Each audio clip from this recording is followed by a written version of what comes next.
आधुनिक भारत के इतिहास के अंतर्गत क्षेत्रीय राज्य पंजाब और मैसूर से संबंधित महत्वपूर्ण प्रश्नों का प्रैक्टिस सेट। पहला प्रश्न है, ब्रिटिश ने पंजाब को निम्नलिखित में से किस सन में अपने राज्य में मिलाया था? ऑप्शन है 1828 में, 1831 में, 1849 में या फिर 1856 में। तो सही उत्तर ऑप्शन सी 1849 में। दोस्तों याद रखिएगा 1849 में ब्रिटिशों ने पंजाब को अपने राज्य में मिलाया था और उस समय लॉर्ड डलहौजी जो था वो आपका गवर्नर जनरल था। तो याद रखिएगा लॉर्ड डलहौजी ने 1849 में पंजाब का विलय ब्रिटिश साम्राज्य में किया था। अगला प्रश्न है, रणजीत सिंह के राज्य में शामिल था क्या? दिल्ली, काबुल, मकराना या फिर श्रीनगर? तो सही उत्तर श्रीनगर हो जाएगा, ऑप्शन डी। दोस्तों देखिए श्रीनगर जो है वो रणजीत सिंह के राज्य में शामिल था। रणजीत सिंह पंजाब के शासक थे और उनके राज्य में श्रीनगर भी शामिल था। अगला प्रश्न है, रणजीत सिंह किस मिसल से संबंधित थे? आपको बताना है। तो ये आसान सा प्रश्न है। आप जानते हैं कि रणजीत सिंह सुकर चकिया मिसल से संबंधित थे। रणजीत सिंह का जन्म 13 नवंबर 1780 को सुकर चकिया मिसल के मुखिया महा सिंह के घर हुआ था। तो याद रखिएगा रणजीत सिंह सुकर चकिया मिसल से संबंधित थे। अगला प्रश्न है, महाराजा रणजीत सिंह के राज्य की राजधानी क्या थी? अमृतसर, पटियाला, लाहौर या कपूरथला? तो उत्तर है लाहौर, ऑप्शन सी। दोस्तों देख लीजिए कि 1799 में रणजीत सिंह ने लाहौर पर अधिकार किया था। तो वर्ष याद रखिएगा 1799 यानी 1799 में रणजीत सिंह ने लाहौर पर अधिकार किया और उसे अपनी राजधानी बनाया था। अगला प्रश्न है, रणजीत सिंह ने सुप्रसिद्ध कोहिनूर हीरा प्राप्त किया था किससे? शाह शुजा से, जमान शाह से, दोस्त मोहम्मद से या शेर अली से? तो सही उत्तर शाह शुजा से, ऑप्शन ए। दोस्तों शाह शुजा ने काबुल का राज्य प्राप्त करने के लिए रणजीत सिंह से सहायता मांगी और उन्हें कोहिनूर यानी कोह ए नूर हीरा भेंट किया था। तो याद रखिएगा रणजीत सिंह ने सुप्रसिद्ध कोहिनूर हीरा शाह शुजा से प्राप्त किया था। अगला प्रश्न है, निम्नलिखित में से किसने कहा था कि ईश्वर की इच्छा थी कि मैं सब धर्मों को एक निगाह से देखूं, इसलिए उसने दूसरी आंख की रोशनी ले ली? तो ये कथन दोस्तों महाराजा रणजीत सिंह का है। ऑप्शन ए आपका सही उत्तर है। रणजीत सिंह एक योग्य शासक थे। उन्होंने कहा था कि ईश्वर की इच्छा थी कि मैं सब धर्मों को एक निगाह से देखूं, इसलिए उसने दूसरी आंख की रोशनी ले ली। अगला प्रश्न है, महाराजा रणजीत सिंह के उत्तराधिकारी कौन थे? ऑप्शन है हरि सिंह नलवा, खड़क सिंह, शेर सिंह या नौनिहाल सिंह? तो सही उत्तर खड़क सिंह, ऑप्शन बी। दोस्तों 1839 वर्ष याद रखिएगा 1839। 1839 में महाराजा रणजीत सिंह की मृत्यु के बाद उनका पुत्र खड़क सिंह सिंहासन पर बैठा था। अगला प्रश्न है, सिख राज्य का अंतिम राजा कौन था? आपको बताना है। खड़क सिंह, शेर सिंह, नौनिहाल सिंह या दलीप सिंह? तो सही उत्तर आपका हो जाएगा दलीप सिंह, ऑप्शन डी। दोस्तों बहुत ही महत्वपूर्ण प्रश्न है। महाराजा दलीप सिंह सिख साम्राज्य के अंतिम शासक थे। उन्होंने 1843 से 1849 तक शासन किया था। तो याद रखिएगा सिख राज्य का अंतिम राजा दलीप सिंह था। अगला प्रश्न है, बहुत ही आसान सा, टीपू सुल्तान कहाँ का शासक था? तो आप जानते हैं टीपू सुल्तान मैसूर का शासक था। टीपू सुल्तान मैसूर का शासक था और 20 नवंबर 1750 में जन्मे टीपू सुल्तान का पूरा नाम सुल्तान फतेह अली खान साहब था, जो अपने पिता हैदर अली की मृत्यु के बाद 1782 सन याद रखिएगा टीपू सुल्तान 1782 में जो है ये मैसूर का शासक बना था और इसका पूरा नाम सुल्तान फतेह अली खान साहब था। अगला प्रश्न है, प्रथम आंग्ल मैसूर युद्ध 1767 से 1769 में कौन विजयी हुआ था? अंग्रेज, हैदर अली, मराठा या हैदराबाद का निजाम? तो सही उत्तर है आपका सही उत्तर हो जाएगा हैदर अली, ऑप्शन बी। दोस्तों, प्रथम आंग्ल मैसूर युद्ध जिसका समय 1767 से 1769 अंग्रेजों और हैदर अली के बीच हुआ था। हैदर अली ने उत्साहपूर्वक लड़ते हुए 1768 में मंगलौर पर अधिकार कर लिया और मार्च 1769 ईस्वी में उसकी सेनाएं मद्रास तक जा पहुंची। अंग्रेजों ने विवश होकर हैदर अली की शर्तों पर 4 अप्रैल 1769 को मद्रास की संधि की थी। तो याद रखिएगा, प्रथम आंग्ल मैसूर युद्ध अंग्रेजों और हैदर अली के बीच हुआ था, जिसमें हैदर अली विजयी हुआ था। अगला है कि ब्रिटिश जनरल जिसने हैदर अली को पोर्टो नोवो के युद्ध में हराया था। ऑप्शन है कैप्टन पोपहेम, सर आयर कूट, सर हेक्टर मुनरो या जनरल गोडार्ड। तो उत्तर है आपका सर आयर कूट, ऑप्शन बी। दोस्तों, 1781, देखिए वर्ष याद रखिए, 1781 यानी 1781 में हैदर अली का सामना अंग्रेज जनरल सर आयरकूट से हुआ, जिसने पोर्टो नोवो के युद्ध 1 जुलाई 1781 में हैदर अली को परास्त किया था। तो याद रखिएगा, ब्रिटिश जनरल सर आयरकूट ने हैदर अली को पोर्टो नोवो के युद्ध में हराया था। अगला प्रश्न है, टीपू सुल्तान ने अपनी राजधानी कहाँ बनाई थी या किसे बनाई थी?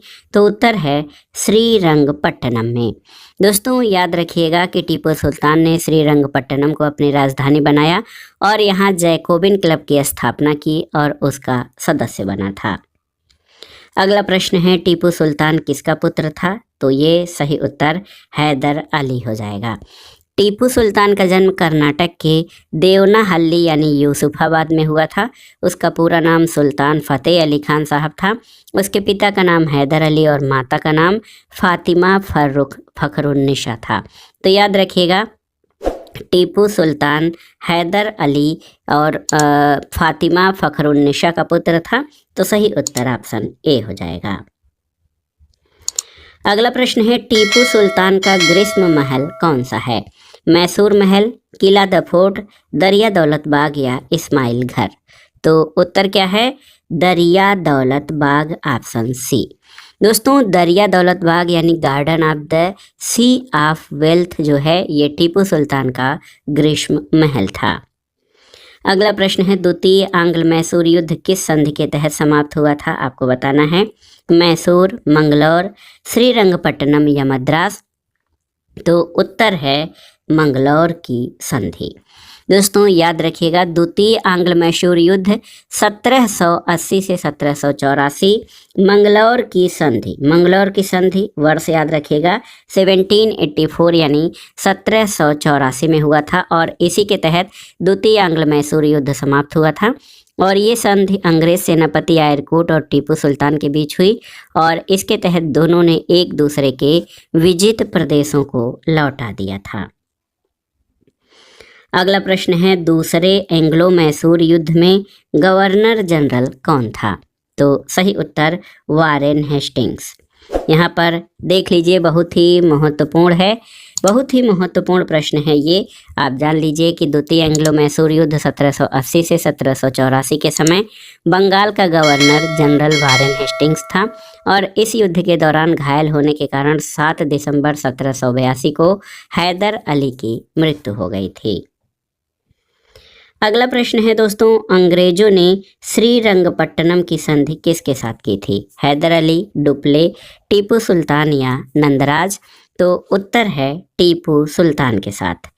आप जान लीजिए कि तृतीय आंग्ल मैसूर युद्ध 1790 से 1792 हुआ और इसकी समाप्ति श्रीरंगपट्टनम की संधि मार्च 1792 याद रखिएगा, ये है इसके तहत जो है श्रीरंगपट्टनम की संधि हुई थी, तृतीय आंग्ल मैसूर युद्ध की समाप्ति। और इस संधि में अंग्रेजों की ओर से लॉर्ड कॉर्नवालिस और मैसूर की ओर से टीपू सुल्तान ने हस्ताक्षर किए थे। तो याद रखिएगा, अंग्रेजों ने श्रीरंगपट्टनम की संधि टीपू सुल्तान के साथ की थी 1792 में। अगला प्रश्न है, टीपू सुल्तान अंग्रेजों के साथ युद्ध में कब मारे गए थे, यानी किस वर्ष में? तो सही उत्तर 1799 में ऑप्शन बी आपका सही उत्तर हो जाएगा। याद रखिएगा कि टीपू सुल्तान चतुर्थ आंग्ल मैसूर युद्ध 1799 में अंग्रेजों से लड़ते हुए मारे गए थे। अगला प्रश्न है दोस्तों, बेगम समरू ने एक अति प्रसिद्ध चर्च का निर्माण करवाया था कहाँ पर? माउंट आबू में, नैनीताल में, सरधना में या कानपुर में? तो सही उत्तर सरधना मेरठ में। बेगम समरू ने एक अति प्रसिद्ध चर्च का निर्माण मेरठ के निकट सरधना में कराया था। अगला प्रश्न है, निम्नलिखित में से किस युद्ध में अंग्रेजों ने फ्रांसीसियों को पूरी तरह परास्त कर दिया था? वांडीवाश की लड़ाई, बक्सर की लड़ाई, प्लासी की लड़ाई या अड्डयार की लड़ाई? तो उत्तर है वांडीवाश का युद्ध 1760 वांडीवास की लड़ाई हुई थी। दोस्तों याद रखिएगा कि वांडीवास युद्ध 1760 में अंग्रेजों ने फ्रांसीसियों को पूरी तरह से परास्त कर दिया था। ऑप्शन ए आपका सही उत्तर है। अगला प्रश्न है, निम्नलिखित में से किस युद्ध से भारत में फ्रांसीसियों के भाग्य का निर्णय हुआ था? ऑप्शन है वांडीवाश की लड़ाई, प्रथम कर्नाटक युद्ध, बक्सर की लड़ाई या प्लासी की लड़ाई? तो सही उत्तर वांडीवास की लड़ाई, ऑप्शन ए। याद रखिएगा वांडीवाश युद्ध अंग्रेजों और फ्रांसीसियों के मध्य हुआ था, जिसमें फ्रांसीसियों की पराजय हुई और इस युद्ध से ब्रिटिशों का प्रभुत्व पूरी तरह से जो है ये स्थापित हो गया था और फ्रांसीसी जो है इस यहाँ से पराजित हो गए थे पूरी तरह से या बुरी तरह से। अगला प्रश्न है, निम्नलिखित भारतीय शासकों में कौन था जिसने विदेशों में आधुनिक पद्धति से दूतावास स्थापित किए थे?